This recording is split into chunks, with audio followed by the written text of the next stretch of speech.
আসসালামু আলাইকুম রহমতুল্লাহ। আজ 18 নভেম্বর 2024। দেশের বহুল প্রচলিত সংবাদপত্রগুলোর প্রধান খবর নিয়ে বিবিসি বাংলার আয়োজনটি শোনার আমন্ত্রণ। সমকালের প্রথম পাতার খবর, ঢাকা দিল্লি সম্পর্ক একটি ইস্যুতে আটকে থাকতে পারে না। প্রতিবেদনে ঢাকায় ভারতীয় হাইকমিশনার প্রণয় ভার্মার বক্তব্য তুলে ধরা হয়েছে। তিনি বলেছেন, বাংলাদেশ ভারত সম্পর্ক কোনো একটি ইস্যুতে আটকে থাকতে পারে না। রাজনৈতিক পরিবর্তন যাই ঘটুক, পরস্পরের প্রতি আমাদের ও নিজেদের কল্যাণের স্বার্থেই এই সম্পর্ক এগিয়ে যাবে। রোববার গবেষণা প্রতিষ্ঠান সেন্টার ফর গভর্নেন্স স্টাডিজ আয়োজিত বে অফ বেঙ্গল কনভারসেশনে এই কথা বলেন তিনি। বাংলাদেশ ভারত সম্পর্কের বিষয়ে প্রণয় ভার্মা বলেন, আমরা বিশ্বাস করি এই সম্পর্ক মানুষের সঙ্গে মানুষের। ভারতের বেশিরভাগ পররাষ্ট্র নীতির মধ্যেই বাংলাদেশ থাকে। নিজের জনগণের স্বার্থে ভারত এই সম্পর্ক স্থিতিশীল অবস্থায় নিয়ে যাবে।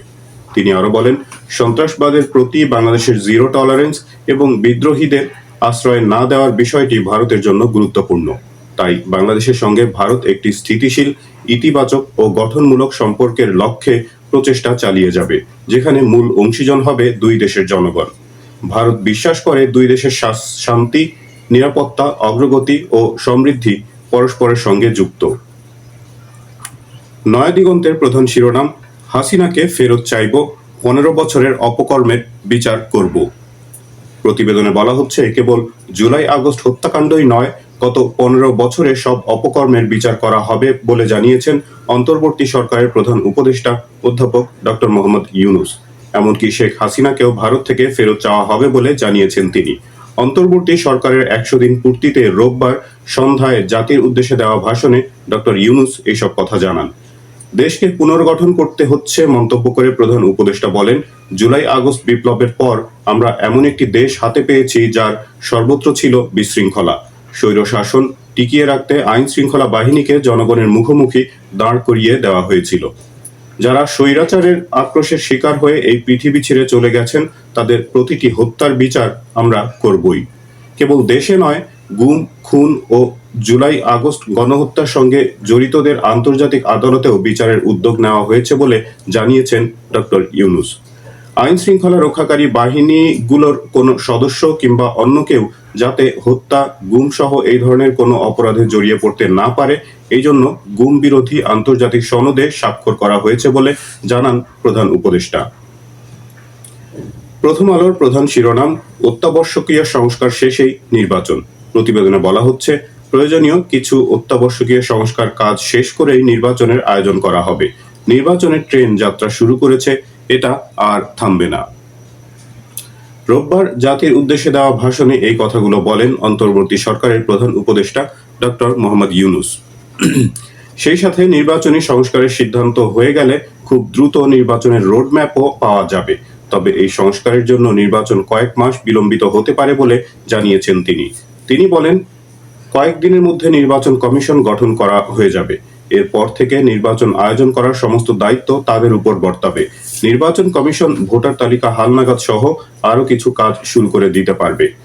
প্রথমবারের মতো প্রবাসী বাংলাদেশিরা পোস্টাল ব্যালটের মাধ্যমে যাতে তাদের ভোটাধিকার প্রয়োগ করতে পারেন, সেই লক্ষ্যেও সরকার কাজ করছে বলে তিনি জানান।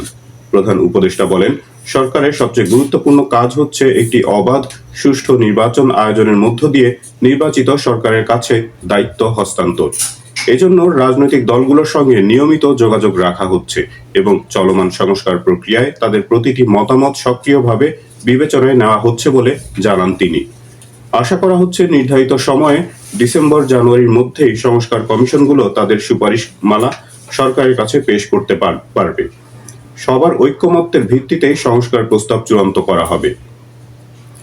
দ্য বিজনেস স্ট্যান্ডার্ডের প্রধান শিরোনাম, 150 corrupt money launderers identified, investigations begin against 79। Professor Yunus, অর্থাৎ 150 জন দুর্নীতিবাজ অর্থ পাচারকারী চিহ্নিত, 79 জনের বিরুদ্ধে তদন্ত শুরু, বলেছেন অধ্যাপক ইউনূস। এই প্রতিবেদনে প্রধান উপদেষ্টা মোহাম্মদ ইউনূসের জাতির উদ্দেশ্যে ভাষণে সমস্ত সেক্টরে দুর্নীতির যে ব্যাখ্যা দিয়েছেন সেই অংশ তুলে ধরা হয়েছে। প্রধান উপদেষ্টা বলেছেন, দুর্নীতি ও অর্থ পাচারের দায়ে অভিযুক্ত 150 জন প্রভাবশালী ব্যক্তির তালিকা তৈরি করা হয়েছে, যাদের মধ্যে 79 জনের বিরুদ্ধে ইতিমধ্যে তদন্ত চলছে। শুধুমাত্র বিচার বিভাগেই নয়, দেশের প্রতিটি সেক্টরকে এর কবল থেকে রক্ষা করার প্রচেষ্টার দিকে ইঙ্গিত করেন তিনি। প্রধান উপদেষ্টা বলেন, পতিত সরকার ও তার দোসররা প্রতি বছর দেশ থেকে 12 থেকে 15 বিলিয়ন ডলার পাচার করেছে। দুর্নীতি বিরোধী সংস্থা ট্রান্সপারেন্সি ইন্টারন্যাশনাল বাংলাদেশ সম্প্রতি এই তথ্য দিয়েছে। পাচার হয়ে যাওয়া এই অর্থ ফিরিয়ে আনতে সম্ভাব্য সব ধরনের উদ্যোগ নেওয়া হয়েছে বলে তিনি জানান। সরকার এক্ষেত্রে সফল হলে দেশের অর্থনীতি দ্রুত এগিয়ে যাবে বলে তিনি আশা প্রকাশ করেন। এজন্য বিদেশি দাতা সংস্থাদের থেকে সহায়তা নেয়ার কথাও তিনি উল্লেখ করেন। যুগান্তরের প্রথম পাতার খবরের শিরোনাম, খেলাপি ঋণ 3.25 লাখ কোটি টাকা। প্রতিবেদনে বলা হচ্ছে, বাংলাদেশের ব্যাংকগুলোতে 3 মাসেই ব্যাংক খাতে খেলাপি ঋণ বেড়েছে 73,586 কোটি টাকা। সেই হিসাবে সেপ্টেম্বর পর্যন্ত মোট খেলাপি ঋণ বেড়ে দাঁড়িয়েছে 2,84,977 কোটি টাকায়। বাংলাদেশ ব্যাংকের হালনাগাদ প্রতিবেদনে এমন তথ্য উঠে এসেছে। ক্ষমতা হারানো আওয়ামী লীগ সরকারের আমলে ব্যাংক থেকে নামে বেনামে যে অর্থ বের করে নেওয়া হয়েছে তা এখন খেলাপি হিসেবে চিহ্নিত হতে শুরু করেছে। ফলে ব্যাংক থেকে বিতরণ করা ঋণের প্রায় 17% বর্তমানে খেলাপিতে পরিণত হয়েছে। তবে ব্যাংক খাত সংশ্লিষ্ট ব্যক্তিরা মনে করেন প্রকৃত খেলাপি ঋণের অঙ্ক আরও বেশি, কারণ কেন্দ্রীয় ব্যাংকের খেলাপি ঋণের হিসাবে অবলোপন করা ও আদালতের আদেশে স্থগিত থাকা ঋণ বিবেচনায় নেওয়া হয়নি। এছাড়া বিপুল অঙ্কের ঋণ পুনঃতফসিল করা আছে, সেগুলো এই হিসাবে নেই। সরকার পরিবর্তনের পর ব্যাংক খাত সংস্কারে পদক্ষেপ নিতে শুরু করেছে বাংলাদেশ ব্যাংক। ফলে খেলাপি ঋণের প্রকৃত চিত্র আগামী দিনে আরও বেরিয়ে আসবে বলে মনে করছেন কেন্দ্রীয় ব্যাংকের ঊর্ধ্বতন কর্মকর্তারা। দ্য ডেইলি স্টারের প্রথম পাতার খবর, London to help Dhaka retrieve laundered money, অর্থাৎ ঢাকাকে পাচারকৃত অর্থ উদ্ধারে সহায়তা করবে লন্ডন। প্রতিবেদনে বলা হচ্ছে, পাচার হওয়া বিলিয়ন ডলার ফিরিয়ে আনার প্রচেষ্টায় যুক্তরাজ্য সরকার বাংলাদেশকে পূর্ণ সহায়তা দেবে বলে জানিয়েছেন যুক্তরাজ্যের ইন্দো প্যাসিফিক মন্ত্রী ক্যাথরিন ওয়েস্ট। পররাষ্ট্র উপদেষ্টা তৌহিদ হোসেনের সঙ্গে বৈঠকের পর তিনি সাংবাদিকদের সামনে এই প্রতিশ্রুতির কথা জানান। সাক্ষাৎকালে অন্তর্বর্তীকালীন সরকারকে পূর্ণ সমর্থনের কথা জানান যুক্তরাজ্যের এই মন্ত্রী। ব্রিটিশ মন্ত্রী বলেন, শেখ হাসিনার প্রায় 16 বছরের শাসনামলে বিদেশে পাচার হওয়া কয়েক বিলিয়ন ডলার ফেরত আনার জন্য ঢাকার প্রচেষ্টায় যুক্তরাজ্য তার সহায়তার হাত বাড়িয়ে দেবে। যুক্তরাজ্যের মন্ত্রীকে ধন্যবাদ জানিয়ে ডক্টর ইউনূস বলেন, দুর্নীতিবাজ রাজনীতিবিদ এবং আমলারা যে টাকা পাচার করেছে তা ফিরিয়ে আনায় এই সরকারের সর্বোচ্চ অগ্রাধিকার। তিনি ট্রান্সপারেন্সি ইন্টারন্যাশনাল বাংলাদেশের সাম্প্রতিক প্রতিবেদনে বরাত দিয়ে বলেন, বছরে 12 বিলিয়ন ডলারের বেশি বিদেশে পাচার হয়েছে। বৈঠকে তারা ভূ রাজনৈতিক সমস্যা, সংখ্যালঘুদের অধিকার, দক্ষিণ এশীয় প্রতিবেশীদের সঙ্গে সম্পর্ক এবং নেপালের সঙ্গে বাংলাদেশের সাম্প্রতিক 40 মেগাওয়াট জ্বালানি চুক্তি নিয়েও আলোচনা করেন। আজকের পত্রিকার প্রথম পাতার খবর, ঘুষ ও দুর্নীতি সহ 17 বাধা ব্যবসায়। প্রতিবেদনে বেসরকারি গবেষণা প্রতিষ্ঠান সেন্টার ফর পলিসি ডায়ালগের সংলাপের নানা বক্তব্য তুলে ধরা হয়েছে। বলা হচ্ছে, দুর্নীতি, মূল্যস্ফীতি, উচ্চ কর সহ 17 ধরনের বাধায় বিপর্যস্ত দেশের ব্যবসা বাণিজ্য। রয়েছে সামাজিক সমস্যাও। দুর্নীতি থেকে উত্তরণে অর্থনৈতিক কর্মকাণ্ড ডিজিটালাইজেশন করার পাশাপাশি অসৎ ব্যবসার জোট গড়ে ওঠা বন্ধ করা, রাজনীতিতে সংস্কার এবং রাজনৈতিক দুর্বৃত্তায়ন বন্ধ করার কথা জানানো হয়। বাংলাদেশে ব্যবসায়িক পরিবেশ সংস্কার, অন্তর্বর্তী সরকারের এজেন্ডা শীর্ষক সংলাপে এক্সিকিউটিভ ওপিনিয়ন সার্ভে শীর্ষক গবেষণা প্রতিবেদন তুলে ধরে বলা হয়, ব্যবসা পরিচালনায় ঘুষের কারবার আরও বেড়েছে। কর সংক্রান্ত সেবা পেতে ঘুষ দিতে বলা হয় বলে মনে করেন 57% বেশি ব্যবসায়ী। যদিও গত বছর পরিচালিত জরিপে এই অভিযোগ ছিল 47.8% ব্যবসায়ী। জরিপের তথ্য সংগ্রহ করা হয় গত এপ্রিল থেকে জুনের মধ্যে। এতে সেবা খাত, শিল্প ও কৃষি খাতের দেশি বিদেশি প্রতিষ্ঠানের নির্বাহীরা তাদের মতামত দেন। দেশ রূপান্তরের প্রধান শিরোনাম, ট্রাইব্যুনালের কাঠগড়ায় আজ সাবেক মন্ত্রীরা। প্রতিবেদনে বলা হচ্ছে, ক্ষমতাচ্যুত আওয়ামী লীগ সরকারের উপদেষ্টা, মন্ত্রী, প্রতিমন্ত্রী ও দলটির শীর্ষ নেতারা এবং পুলিশের তৎকালীন শীর্ষ কর্মকর্তাদের বিচারে সোমবার আন্তর্জাতিক অপরাধ ট্রাইব্যুনালে হাজির করার কথা রয়েছে। এরই ধারাবাহিকতায় সোমবার ট্রাইব্যুনালে হাজির করা হচ্ছে আওয়ামী লীগ ও দলটির নেতৃত্বাধীন 14 দলীয় জোটের শীর্ষ নেতা এবং সাবেক সরকারের উপদেষ্টা, মন্ত্রী, প্রতিমন্ত্রী সহ 14 জনকে। যাদের ট্রাইব্যুনালে হাজির করার কথা রয়েছে তাদের মধ্যে রয়েছে সাবেক আইনমন্ত্রী আনিসুল হক, সাবেক বাণিজ্য মন্ত্রী ফারুক খান, সাবেক প্রতিমন্ত্রী জুনায়েদ আহমেদ পলক, সাবেক জ্বালানি উপদেষ্টা তৌফিক-ই-ইলাহী চৌধুরী, উপদেষ্টা সালমান এফ রহমান, সাবেক কৃষিমন্ত্রী আব্দুর রাজ্জাক, সাবেক মন্ত্রী দীপু মনি, রাশেদ খান মেনন, শাহজাহান খান, হাসানুল হক ইনু, অবসরপ্রাপ্ত বিচারপতি শামসুদ্দিন চৌধুরী মানিক। এর আগে গত 27 অক্টোবর এই 14 জনের বিরুদ্ধে গণহত্যার অভিযোগে মানবতা বিরোধী অপরাধের মামলায় গ্রেপ্তারি পরোয়ানা জারির আদেশ দিয়েছিল, যার ধারাবাহিকতায় আজ তাদের হাজির করা হচ্ছে। বণিক বার্তার প্রধান শিরোনাম, পাহাড়ে গ্যাস অনুসন্ধান দিয়ে শুরু করতে চায় পেট্রোবাংলা। প্রতিবেদনে বলা হচ্ছে, পার্বত্যাঞ্চলে তেল গ্যাস অনুসন্ধানের জোরালো উদ্যোগ নিয়েছে পেট্রোবাংলা।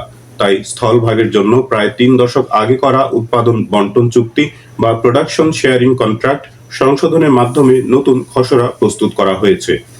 সেটি চূড়ান্ত করতে ডিসেম্বরের মধ্যে পরামর্শক নিয়োগ শেষ করতে চায় রাষ্ট্রায়ত্ত প্রতিষ্ঠানটি। আগামী মার্চের মধ্যে পিএসসি চূড়ান্ত হলে আন্তর্জাতিক দরপত্র আহ্বানের মধ্য দিয়ে পেট্রোবাংলা বড় আকারে গ্যাসের অনুসন্ধান চালাতে চায়। পার্বত্যাঞ্চলে গ্যাস ব্লক 22B-তে প্রথম অনুসন্ধান কার্যক্রম চালানোর পরিকল্পনা করা হচ্ছে বলে জানা গেছে। স্থলভাগে বা অনশোর ব্লক 22B অঞ্চলটি মূলত পাহাড়ি এলাকা। এর আওতায় রয়েছে বান্দরবনের থানচি, রুমা, আলীকদম ও কক্সবাজারের চকরিয়া। এছাড়া আনোয়ারা ও কাপ্তাইয়ের কিছু অংশ পড়েছে। এই অঞ্চলে গ্যাস পাওয়ার প্রবল সম্ভাবনা রয়েছে বলে মনে করছেন পেট্রোবাংলার কর্মকর্তারা। বাপেক্সের উদ্যোগেও পাহাড়ে গ্যাস অনুসন্ধান চালানোর চেষ্টা করেছিল বাংলাদেশ, তবে সক্ষমতা না থাকায় সেটি বাস্তবায়ন করা যায়নি। তাই এই অঞ্চলে গ্যাস অনুসন্ধানে বিদেশি তেল গ্যাস কোম্পানিকে আনা গেলে দ্রুতই সাফল্য পাওয়া যেতে পারে বলে মনে করছেন বিশেষজ্ঞরা। কালের কণ্ঠের প্রধান শিরোনাম, রিসিভার নিয়োগে শিল্প আরও রুগ্ন। প্রতিবেদনে বলা হচ্ছে, দেশে প্রতিষ্ঠানে রিসিভার নিয়োগ করা হলেও দুর্ভাগ্যজনকভাবে প্রায় প্রতিটির ক্ষেত্রেই পরিণতি ভালো হয়নি। রিসিভার নিয়োগের পর রুগ্ন প্রতিষ্ঠানে রূপ নিয়েছে অনেক প্রতিষ্ঠিত শিল্প গ্রুপ। এসব প্রতিষ্ঠানের উদ্যোক্তাদের কষ্ট করে দাঁড় করানো ব্যবসায় রিসিভার বা প্রশাসক নিয়োগের পর উদ্ভাবন ও বিপণনের ধারাবাহিকতা না থাকায় দেখা গেছে উদ্যোগগুলো ধ্বংসের মুখে পড়েছে। এতে ঋণ আদায় কিংবা পাওনা পরিশোধ আরও অনিশ্চিত হয়ে গেছে। সম্প্রতি দেশের 10টি শিল্প গ্রুপে রিসিভার নিয়োগের গুজব উঠায় বিব্রতকর পরিস্থিতিতে বিভিন্ন প্রতিষ্ঠানের মালিক ও শ্রমিক সবাই। দেশের অর্থনীতির পাশাপাশি আর্থসামাজিক উন্নয়নেও ভূমিকা রাখছেন ব্যবসায়ীরা। কিন্তু বিভিন্ন সময় ঘটে যাওয়া কিছু দুর্ঘটনাকে কেন্দ্র করে ব্যবসায়ীদের হেনস্থা করার কারণে ক্ষতিগ্রস্ত হয়েছে দেশের শিল্প খাত ও অর্থনীতি। অর্থনীতিবিদরা বলছেন, সংশ্লিষ্ট খাতের বেসরকারি প্রতিষ্ঠানগুলো মুনাফা করলেও কর্পোরেশনের অধীনে থাকা বেশিরভাগ কারখানা তা পারছে না। এমনকি কারখানা বন্ধ থাকলেও বছরের পর বছর লোকসান গুনছে একাধিক কর্পোরেশন।